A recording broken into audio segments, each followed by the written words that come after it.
Somewhat like he's a godfather to all of us. ఆయన లేరు అనేది ఎప్పుడు ఆ లోటు మేము ఎప్పుడు వరకు బతికి ఉన్నామో అప్పటి వరకు ఆ లోటు ఉంటుంది. అంటే కూడా ఆయన చెప్పిన విషయాలు, ఆయన దగ్గర నుంచి నేర్చుకున్న విషయాలు కుదిరిన వరకు మా జీవితంలో మేము ఫాలో చేస్తే అదే ఆయన ఆత్మసంతోషం అంతే. పరభాష గాయనిగా మీకు ఆయన సపోర్ట్ ఎలా ఉండేది? He has never seen musicians as a ఒక పరభాష గాయనిగా గాను, మ్యూజిషియన్ గాను, ఇన్స్ట్రుమెంటల్స్ గాను ఆయన ఎప్పుడు చూడలేదు. ఆయన స్కూల్లో పుట్టి పెరిగాము మేము, మాకు కూడా అలా లేదు. మాకు ఎలా సరిగమ పదని అనేది ఒక సప్తస్వరం 7 యూనివర్స్లో అలా అనమాట. ఎవరైతే సరే కళాకారులు అంటే మా ఫ్యామిలీ అంతే అంతే. పాటలో మీ ట్రిబ్యూట్ చెప్పండి బాలు గారి.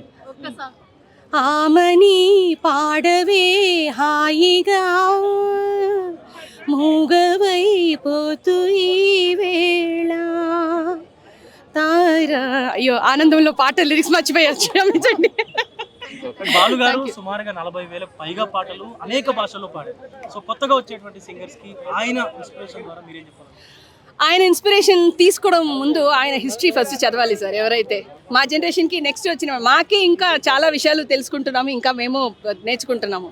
కొత్త వాళ్ళు ఆయన గురించి తెలుసుకొని అర్థం చేసుకుంటేనే అదే పెద్ద భాగ్యం. దాని తర్వాత ఆయనలాగా ప్రాక్టీస్ చేసి పాడడం అనేది చూద్దాం. హిస్టరీకి ఒక బాలు గారు.